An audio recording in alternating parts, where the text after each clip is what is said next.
ಚಿಕ್ಕ ವಯಸ್ಸಲ್ಲಿ ನಮಗೆಲ್ಲ ಅಜ್ಜ ಅಜ್ಜಿಂದರು ಕತೆ ಹೇಳೋರು. ಹೆಂಗ್ ಶುರು ಆಗ್ತಿತ್ತು ಆ ಕತೆ ಅಂದರೆ, ಒಂದು ಊರಲ್ಲಿ ಒಬ್ಬ ರಾಜ ಇದ್ದ ಅಂತ. ಆದರೆ ನಿಮ್ಮೂರಿನ ಕತೆ ಶುರುವಾಗೋದೇ ಒಂದು ಊರಲ್ಲಿ ಒಂದು ರಾಣಿ ಇದ್ಲು ಅಂತ.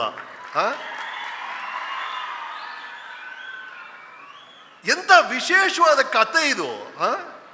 ಈಗ 2023 ಈಗ 33% ರಿಸರ್ವೇಶನ್ ಅನ್ನೋ ಹಂತಕ್ಕೆ ಸಮಾಜ ಬಂದಿರಬೇಕಾದ್ರೆ, 200 ವರ್ಷಗಳ ಹಿಂದೆ ಒಂದು ಹೆಣ್ಣು ಮಗಳು ಆಂಗ್ಲೇಯರನ್ನ ಮಂಡಿ ಮೇಲೆ ಊರಿಸಿ ಇಲ್ಲಿಂದ ಹೋಗ್ರ ಆಚೆ ಅಂತ ಹೇಳ್ತಾರೆ ಅಂದ್ರೆ ಎಂಥ ವೀರ ರಮಣಿ ಇದ್ದಿರ್ಬೇಕು ಅವರು.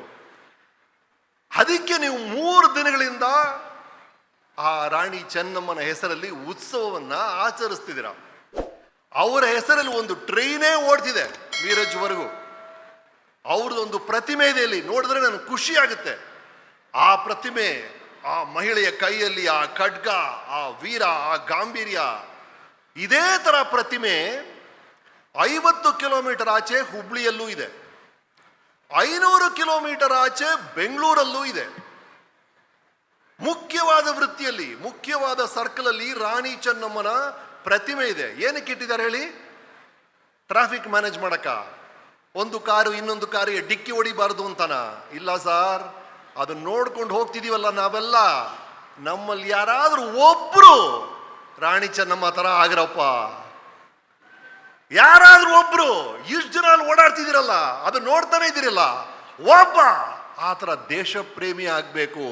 ಒಬ್ಬ ಅಲ್ಲ ಸಾರ್, ಈ ವೀರ ಭೂಮಿ ಇದರಲ್ಲಿ ಎಷ್ಟು ಸತ್ವ ಇದೆ ಅಂದ್ರೆ, ಒಬ್ಬರು ರಾಣಿ ಚೆನ್ನಮ್ಮ ನೋಡಿದೆ, ಇಲ್ಲಿ 10 ರಾಣಿ ಚೆನ್ನಮ್ಮನವ್ರು ಬರಬೇಕು.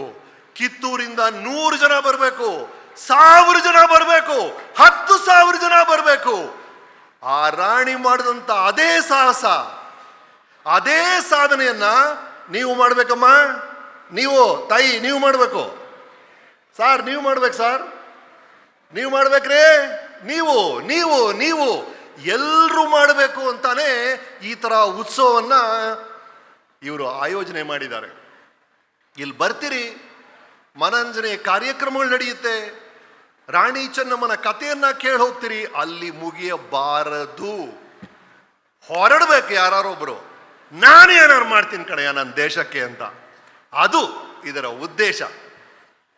ರಾಣಿ ಚೆನ್ನಮ್ಮನ ಕಥೆಯನ್ನ ಓದಿದ್ರೆ ಒಂದೊಂದು ಹಂತದಲ್ಲಿ ಒಂದೊಂದು ತರ ಸ್ಫೂರ್ತಿ ಸಿಗುತ್ತೆ ನಿಮಗೆ.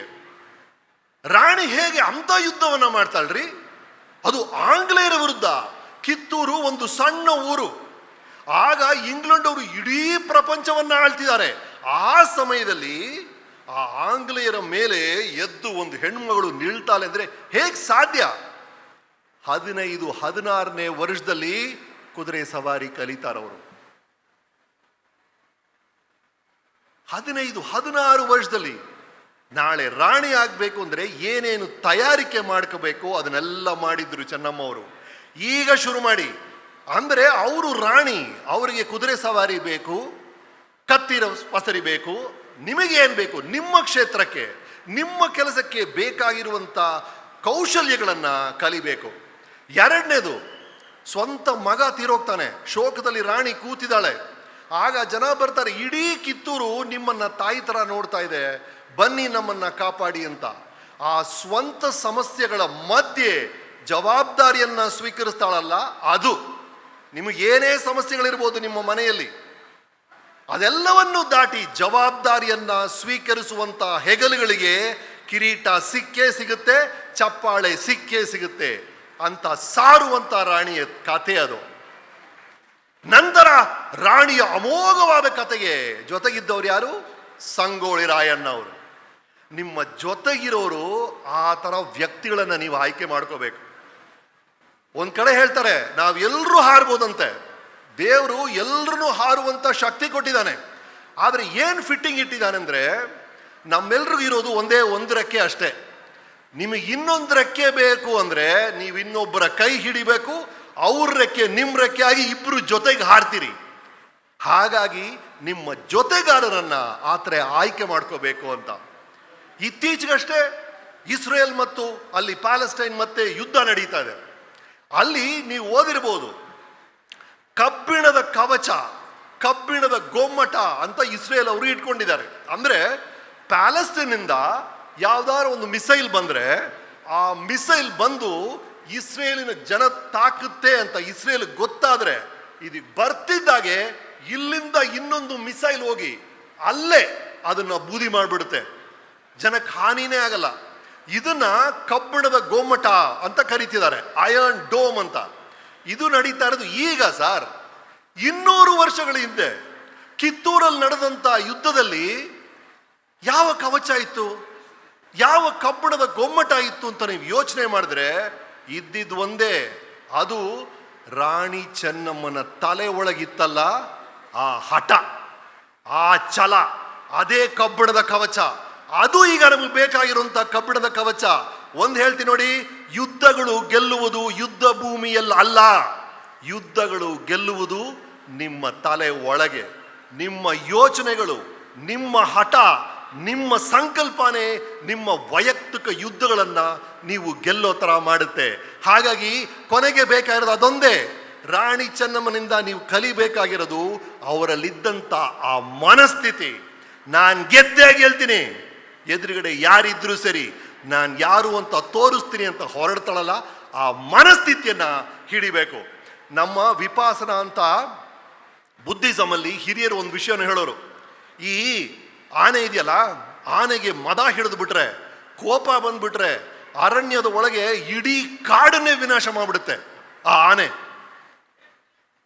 ಅಷ್ಟು ಅಪಾಯಕರವಾದ ಒಂದು ಪ್ರಾಣಿನ ನೀವು ಪಳಗಿಸಿದ್ರೆ, ನಿಮ್ಮ ಹತೋಟಿಯಲ್ಲಿ ಇಟ್ಕೊಂಡ್ರೆ ಅದು ನಿಮಗೆ ಉಪಯೋಗಕ್ಕೆ ಬಂದು ಮೊನ್ನೆ ದಸರಾ ಅಲ್ಲಿ ಚಾಮುಂಡಿಯನ್ನು ಅದರ ಮೇಲಿಟ್ಟು ಜಂಬೂ ಸವಾರಿ ಮಾಡಿಸ್ಬೋದು. ಈ ತಲೆ ಒಳಗಿದೆಯಲ್ಲ ಮನಸ್ಸು, ನಿಮ್ಮ ಮೆದುಳು ಅನ್ನೋದು ಆ ಆನೆ ತರ, ಅದನ್ನ ನಿಮ್ಮ ಹತೋಟಿಯಲ್ಲಿ ಇಟ್ಕೊಂಡ್ರೆ ಅದ್ಭುತಗಳು ನಿಮಗೆ ಕಾದಿದೆ ಅಂತ ಹಿರಿಯರು ಹೇಳ್ತಾರೆ. ಅದನ್ನೇ ರಾಣಿ ಚೆನ್ನಮ್ಮ ಮಾಡಿದ್ದು. ರಾಣಿ ಚೆನ್ನಮ್ಮನ ಸಾಧನೆಗೆಲ್ಲವೂ ಕಾರಣ ಅವಳು ಮಾಡ್ತಿದ್ದಂಥ ಆ ಯೋಚನೆಗಳು. ಆ ಯೋಚನೆಗಳು ಶ್ರೇಷ್ಠವಾಗಿರಲಿ. ನಿಮ್ಮೆಲ್ರಿಗೂ ರಾಣಿ ಚೆನ್ನಮ್ಮನಷ್ಟೇ ಅದ್ಭುತವಾದ ಸಾಧನೆ ಜೀವನ ಕಾದಿದೆ. ನಾವು ದುರ್ಗಾ ಬಗ್ಗೆ ಮಾತಾಡ್ತೀವಿ. ದುರ್ಗಾ ರಕ್ತ ಬೀಜ ಅನ್ನೋ ರಾಕ್ಷಸನ್ನ ವಿನಾಶ ಮಾಡ್ತಾಳೆ.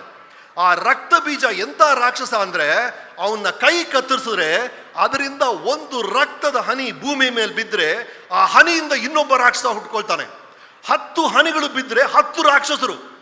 ದುರ್ಗಾ ಅವರೆಲ್ಲರನ್ನು ವಿನಾಶ ಮಾಡಬೇಕು, ಅಷ್ಟನ್ನು ದುರ್ಗಾ ಮಾಡಿದಾಳೆ. ಒಬ್ಬ ರಾಕ್ಷಸನಿಗೆ ಅಷ್ಟೊಂದು ಶಕ್ತಿ ಇರಬೇಕಾದ್ರೆ ಅವನನ್ನ ವಿನಾಶ ಮಾಡಿದಂಥ ದುರ್ಗೆಗೆ ಎಂಥ ಶಕ್ತಿ ಇರಬೇಕು, ಅಂಥ ಶಕ್ತಿನೇ ರಾಣಿ ಚೆನ್ನಮ್ಮ. ನಾನು ಹೇಳ್ತಾ ಇರೋದು, ರಾಣಿ ಚೆನ್ನಮ್ಮ ಸುರಿಸಿದಂಥ ಒಂದೊಂದು ಬೆವರಿನ ಹನಿಯಿಂದ ಇನ್ನೊಂದು ರಾಣಿ ಚೆನ್ನಮ್ಮ ಕಿತ್ತೂರಲ್ಲಿ ಹುಟ್ಟಬೇಕು. ಅದು ಇಲ್ಲ ಆಗಬೇಕು, ನಿಮ್ಮಿಂದ ಆಗಬೇಕು. ಅದು ಆಗುತ್ತೆ, ಆ ಕಡೆ ಗಮನ ಕೊಡಿ. ಮತ್ತೊಮ್ಮೆ ನಿಮ್ಮೆಲ್ರಿಗೂ ಈ ರಾಣಿ ಚೆನ್ನಮ್ಮ ಉತ್ಸವದ ಶುಭಾಶಯಗಳು, ವಂದನೆಗಳು.